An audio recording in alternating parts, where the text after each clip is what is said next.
Chinese sellers' problems arriving right here on US. Happy Friday, Amazon sellers. Today is January 24th, 2020.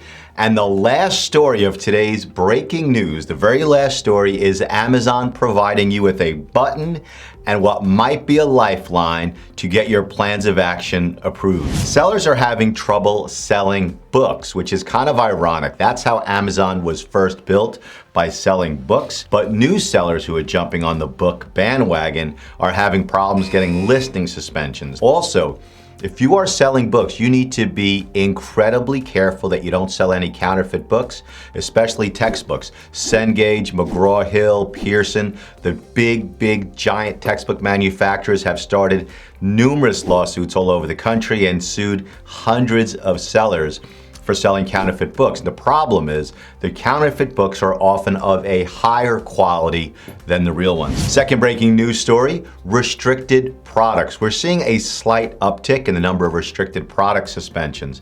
Make sure when you're listing a product, go back each and every time and make sure the product's not restricted.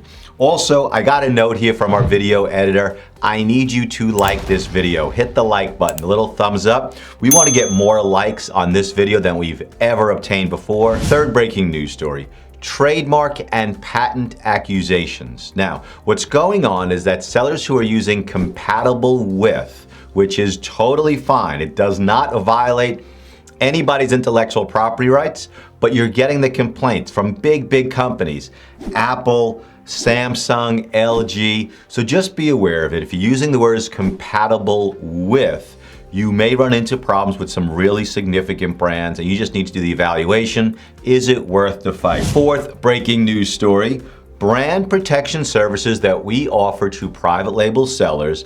And the flip side of that is knowing when a baseless IP complaint has been asserted against you. Now, if you're a private label brand, you need to protect your brand by building something into your product that other sellers cannot deliver, taking your product outside the first sale doctrine. If you're a third-party seller selling other branded products, then as long as you are delivering the same exact product and the consumer is receiving all the benefits of that product, then you are inside the first sale doctrine. And whether you are inside the first sale doctrine or outside the first sale doctrine, that is the entire ball of wax when it comes to selling other branded products. And still to this day, most brands do not have anything added to their products that stop you from selling their products as long as they are genuine. After you click that thumbs up on the screen below me, what I want you then to do is go to our website and search in our blog, First Sale Doctrine.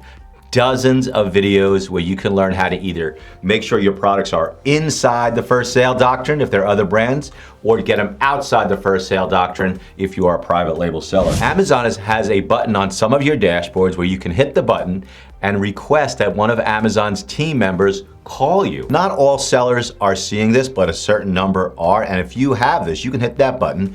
You will get a call back from one of Amazon's staff. But just like it's 2015 all over again, Amazon's staff has advised sellers to admit to doing something wrong, even if you did nothing wrong. Now, at this time, we still advise against that because while it might get your account back on or it might get your listing back on, you are also now admitting to doing something wrong, which violates the terms of service, which means Amazon can cut you off and you will have no remedy because you put in writing that you did something wrong. So our advice has always been, do not admit to doing something wrong unless you totally did and you are 100% sure that Amazon knows about it. But I will keep you updated as this progresses and as more and more sellers get this button, because it is not 2015, it is 2020 and times have changed.